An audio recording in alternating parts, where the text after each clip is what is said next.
Hello everyone, my name is Lena and I'm part of the team that is creating the ESP assignments for this semester. In this video, I will give you a brief overview about how our assignments work in general and assignment 1 in particular.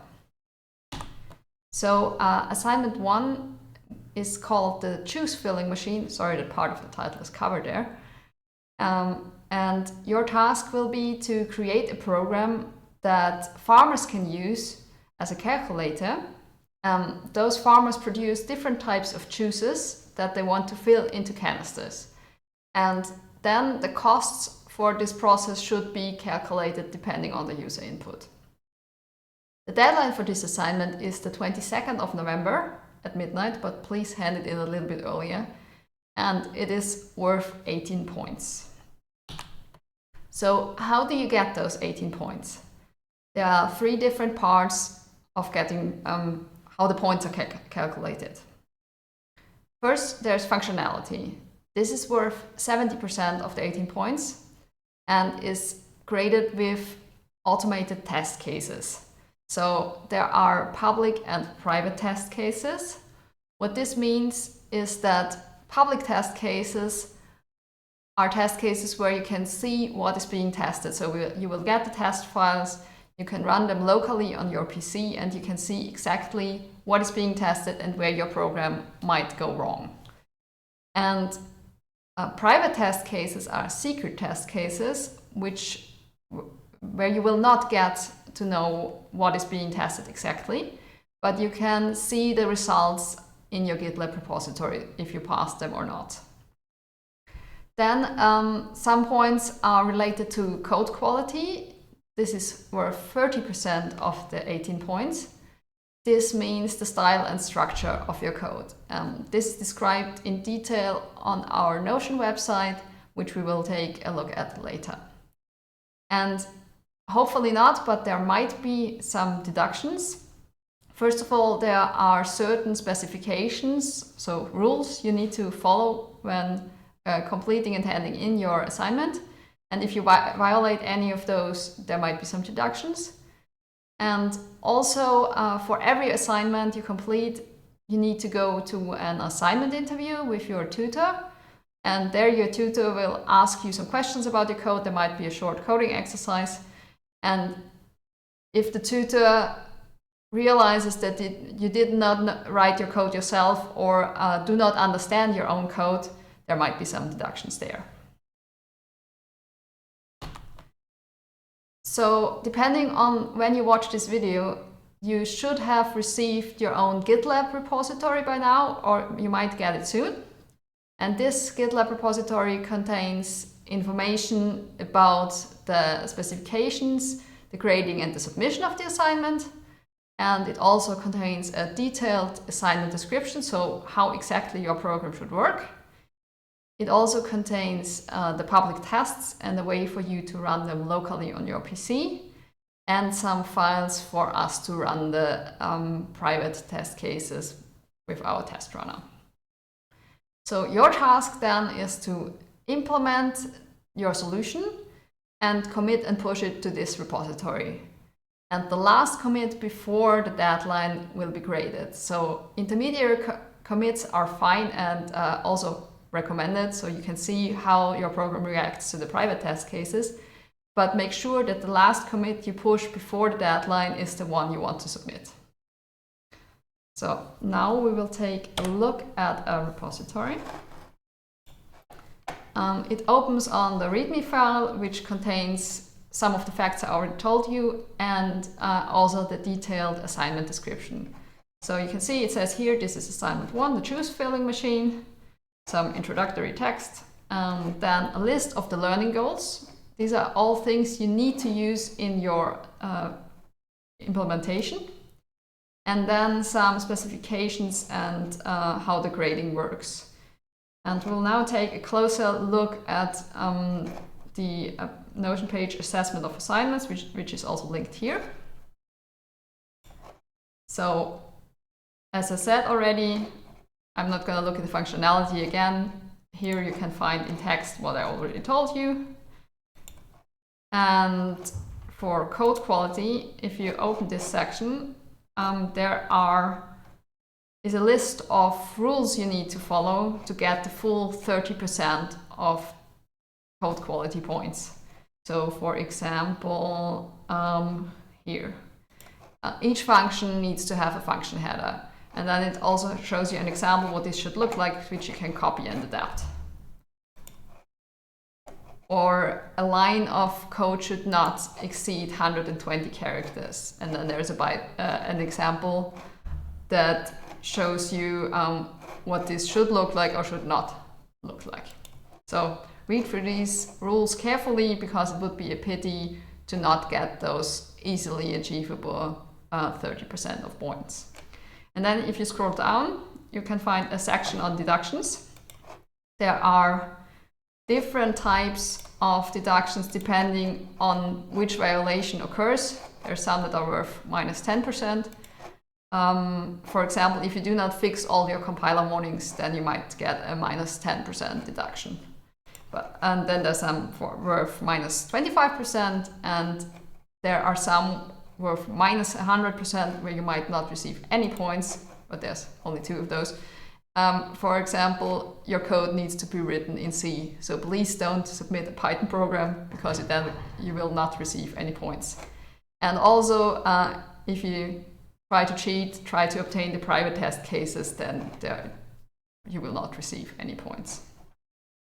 There's a section on memory management below here, which you can look at, but which is not yet relevant for assignment 1, but will be relevant for assignment 2 and 3. So keep in mind that it's there and look at it for assignment 2 and 3.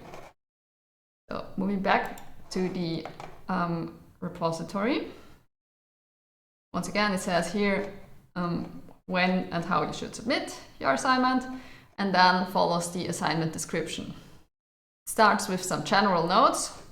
Please read those carefully, because it makes reading the assignment description much easier, and it also contains some hints on how your program will be tested. And then the program sequence starts. Your program should start with a welcome message, and then there are a few user inputs which you need to get. So first of all, the user should input a choose type. So the machine or the calculator can either handle orange juice or apple juice, and the user can choose one. And there's also an error message if the input is invalid. The next input is the amount of liters that should be filled. Once again, there are boundaries on what the machine can handle. And once more, an error message.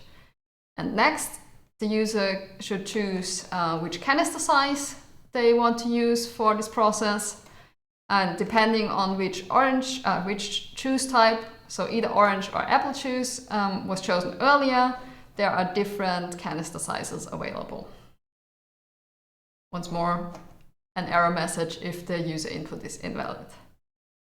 So once you've gotten all these user inputs, you now can start the calculation. So first of all, you need to calculate how many canisters are needed for filling this amount of juice. The important thing here is that only the machine can only fill full canisters, so any leftover juice is wasted. And then in the next step, you calculate the costs for the process, which consists of multiple different costs that are added up. And this is then printed for the user to check. And the user can then confirm that they want to start the filling process with these costs. Or if they notice that there is any mistake in the setup, they can say, no, I do not want to start the process, and the program should move back to the choose type input and start again from there. And once the user has confirmed, there is a final message, and the program terminates. Below that, you can find some example outputs, which you can take a look at. So we will now take a quick look at the other files that you can be found in the repository. There are some files for Git and a file for running our private test cases, which you can look at, but please don't change. And also in this, the important thing is in this folder, this tests folder, you can find the public test cases. So in this case, for this assignment, there are 5 public test cases. And if you take a look in there, you can look at this file, and it says here what the test runner expects as an output, and then it waits for an input and which input is tested. But to make it easier on you, so that you do not need to go through this line by line, we provide you with a makefile. So this is a file that contains some common commands you will need to use for running and testing your assignment, and to make this easier on you. And how this works, I will now show you back in the slides. So, so for running and testing your program locally, first of all, please make sure that you can compile and run your program manually. We provide this shortcut via the makefile, but you need to be able to also do this by hand. And also test if your program behaves correctly with different inputs. But now for the makefile, there are multiple commands in there which you can use. I've chosen the 3 most important ones. So there's the make bin command, which compiles your program. There's the make run command, which compiles and runs your program. And also the make test command, which runs the public test cases. So we'll take a closer look at those now. So here you can see in my terminal, I've used the make run command. And you can see here my program has been compiled here with the compiler, and those flags were used. These are also the same flags that we use in testing. So when you compile your program manually, please use the same flags so that it compares to what the test system does. And then it starts the program. In this case, you can see the welcome message has been implemented, and then the first output is shown here. And then I could continue, but I stopped there. The make test command, which has also,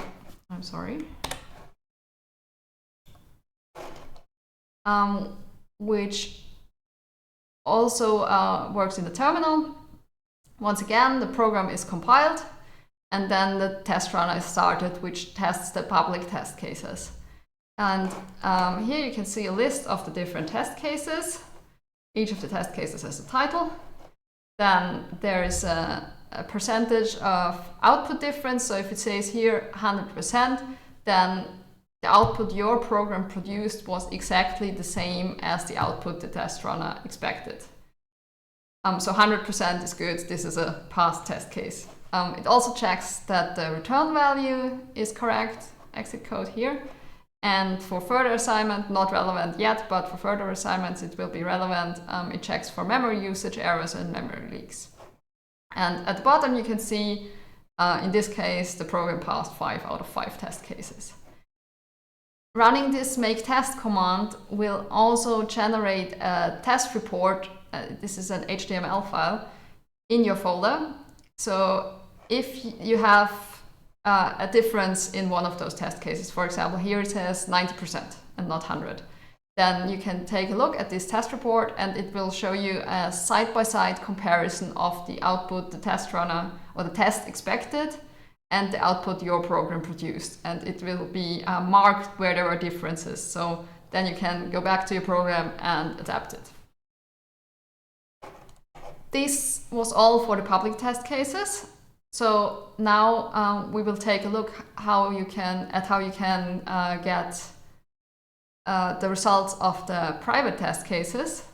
So for this, you need to go to your repository and then go to Build and Jobs. This will open a list of all your commits that have been run through the test system. And then you can take a click on one of those jobs, and it will show you a list of all the test cases, in this case public and private. and which of them you passed or didn't pass. Do not pay too much attention to those passed and failed labels here. Passed in this case just means that 50% of the test cases have passed. So this is relevant for assignment 3 later, where you need to pass 50% of the test cases to be positive on the course. But for assignment 1, please do not mind this label, just take a look at the job itself, and then you will get a list of all the test cases. So that is pretty much it from me for now. If you have any further questions, please ask them via Discord. There's a separate A1 forum. And you can also ask in person at the question hour, which is currently planned for the 20th of November. But please don't wait until the 20th of November to start programming, because then you won't have a lot of time if any problems arise. So please start early. Also check Discord regularly for announcements. And I wish you good luck for assignment 1. Bye!